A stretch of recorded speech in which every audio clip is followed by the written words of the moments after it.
Today's gospel lesson.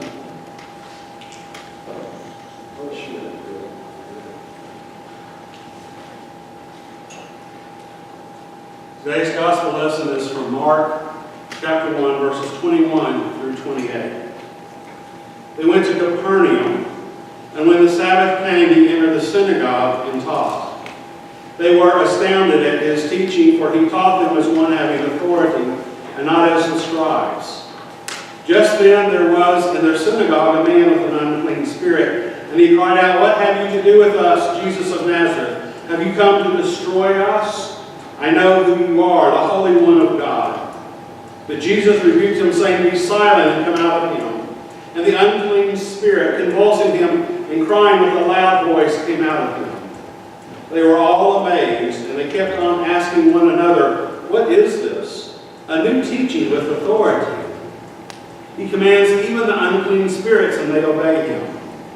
At once his fame began to spread throughout the surrounding region of Galilee. It's the word of God for the people of God. Thanks be to God. Many years ago, I was driving across states, not across the whole country, but across several states with my dad. I was driving, and I had a Bible in the car with me, and he opened it up, and he turned over to Revelation, and he read the verse about the four corners of the world. And he said, "I just can't get anything out of a book that believes the world is flat." He just kind of dropped it down next to it. And I guess he must have read that verse or had it pointed out to him somewhere, because he turned right to it. And believe me, in general, my dad did not know the Bible. I was surprised with that comment that he had. And in doing this, and taking the attitude that because he knew more about science than the Bible, that the Bible couldn't teach him anything, reminds me of a certain young man who will go nameless, who thinks because he knows more about computers than his father does, seems to think he knows more about almost everything. I mean, one day I knew something, and he was surprised I knew it. I said, "Dad, I didn't think you'd know that." And I said, "Young man, I have a master's. You have a bachelor's." Now, when he gets a PhD, I can't use that line anymore, but for a while I can still use it. And many times that is the attitude that people have towards the Bible, that because there are things in it that are different from our worldview, they have a different way of understanding things, because it's pre-scientific, they think, "Oh, the Bible doesn't have anything to teach us." And one area of that, I think, is about demons. Now, some people believe there are literal demons in the world. I'm not one of them. When Caleb had seizures at 3 years old, we took him to a neurologist, not an exorcist. And to me, it's fairly clear that what they call demon possession, we would see as epilepsy and/or psychosis. So, just because they did not have a scientific understanding of these problems, however, doesn't mean that there is nothing that they can teach us, that we can learn from them and from Scripture as a whole. And I'll point out, too, that while they had a different understanding of the cause of these things, there's no reason to doubt the validity of the effects that they saw. See, when Jesus' opponents were against him, they didn't say, "Oh, these are fake, these aren't real, nothing's happening." They said, "No, he's doing these things because he's in league with Beelzebub." There were too many eyewitnesses to what had happened. And you know, we still don't know how to cure epilepsy and psychosis instantaneously. So even though we may have a different understanding of demon possession, it doesn't change the fact that Jesus was working miracles in healing these people. But all this focus on demons should not distract us from what is the main emphasis of this passage. Don't get so hung up on, well, are demons real or not? That's secondary. What's primary in this passage is the authority of Jesus. When Jesus comes to the synagogue in Capernaum and he starts teaching, the people are amazed and they say, "What is this?" He doesn't teach like our scribes. He teaches as one with authority. And when they say he doesn't teach like our scribes, the scribes, when they preach, they would say, "Well, Rabbi so-and-so said this, and Rabbi so-and-so said that, and this rabbi said that," and it was really a sign of humility.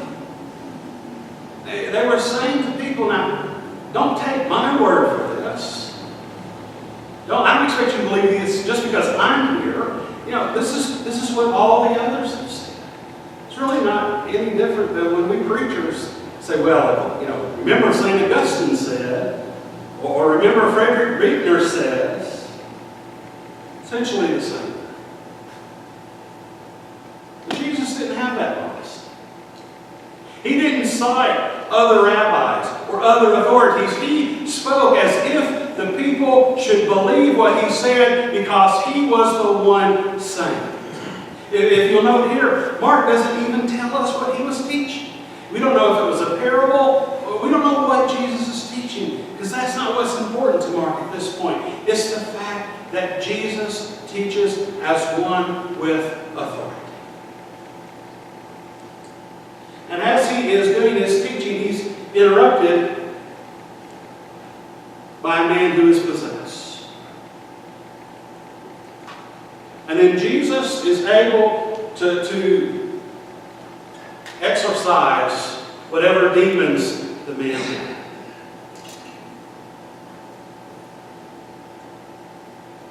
And the people again say, "What is this?" A teaching with authority. He cast out the demons. That's strange. We wouldn't say, we might understand if they said, "Oh, what is this? A tremendous power." But they call it a teaching.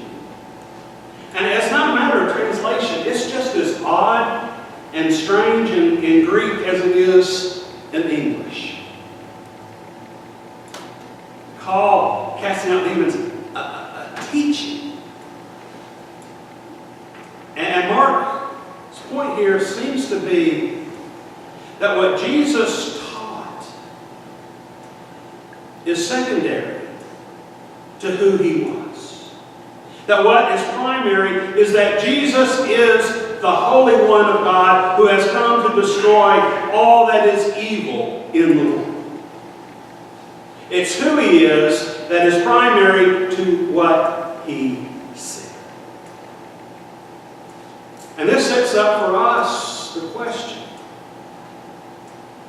what is Jesus' authority in my life? Or maybe even a prior question, is Jesus the authority in my life? And some people would have no trouble saying no. People who belong to other religions or who are atheists or agnostic, they don't have any trouble saying, no, Jesus is not an authority in my life. I reject Christianity. I don't believe Jesus is the Son of God. I think they're wrong, but fair enough. But some people reject the authority of Jesus a little more subtly.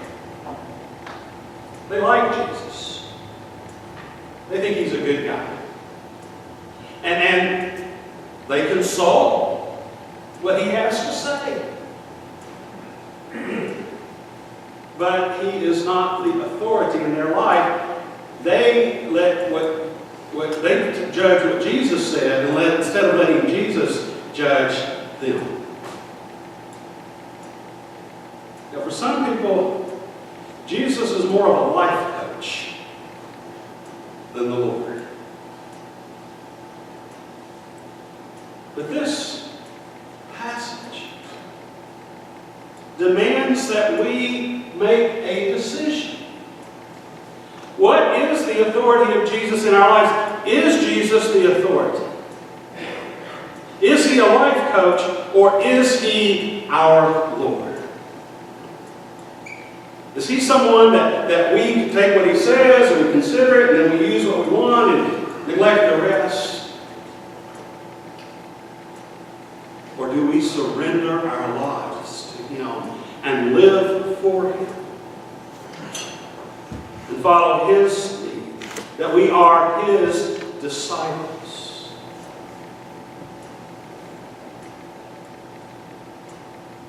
And just as what Jesus did was primary over what he said, it's what we do, it's how we live our lives that is primary over what we say with our lips. It's good to say that Jesus is Lord. But it doesn't mean much if we don't live there. And so the question that confronts each of us at this moment is Jesus the authority in my life?